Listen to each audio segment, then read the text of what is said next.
Hi everybody, this is Andy. I thought I'd create a quick video on how I've been starting to use NotebookLM a little differently now for legal research.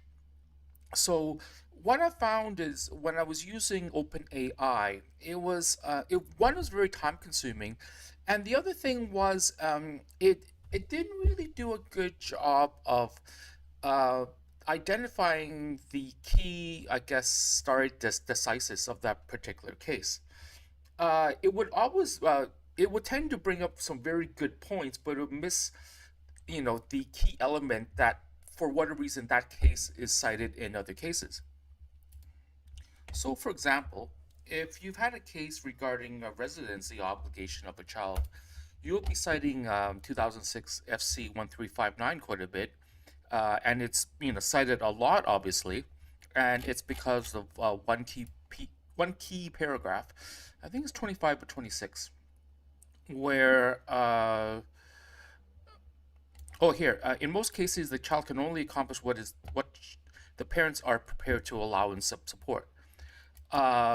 Ms. Lai's status in Canada may have been jeopardized, but her claim to relief should not be enhanced by those parental decisions, assuming that best interest of the child was found to be true.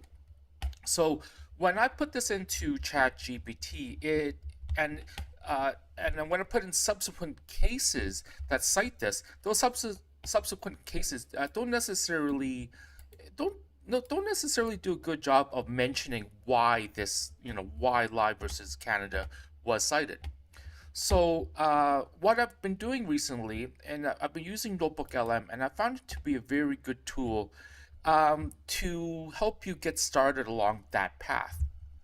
So, for example, I have this NotebookLM, and I put in, I think, about, I don't know, 30 cases regarding sexual orientation and internal flight alternatives.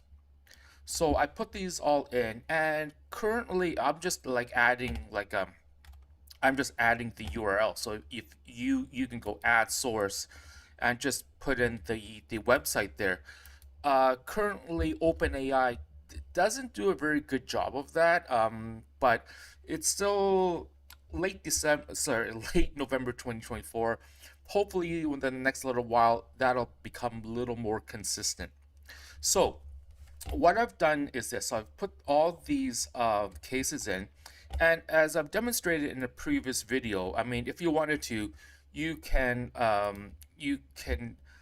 go in and create a really good sounding podcast. As an aside, I find the more cases you put in, the more generic the podcast becomes. So you're better off just putting in maybe one or two cases in a Notebook LM engine, generating the podcast that way.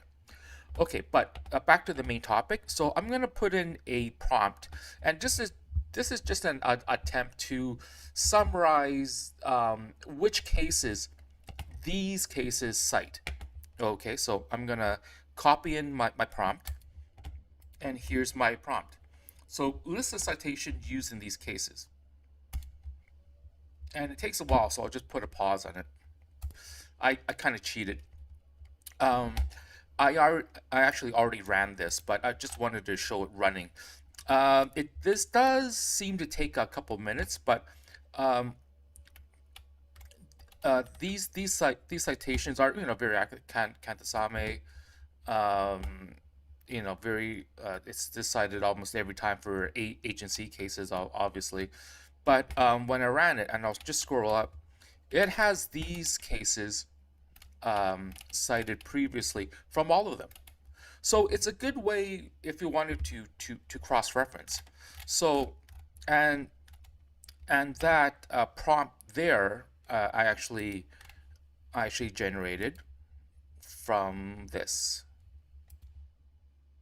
So my prompt was, which is the most common case cited from these cases? So one of the issues with AI and prompting is the chain of thought.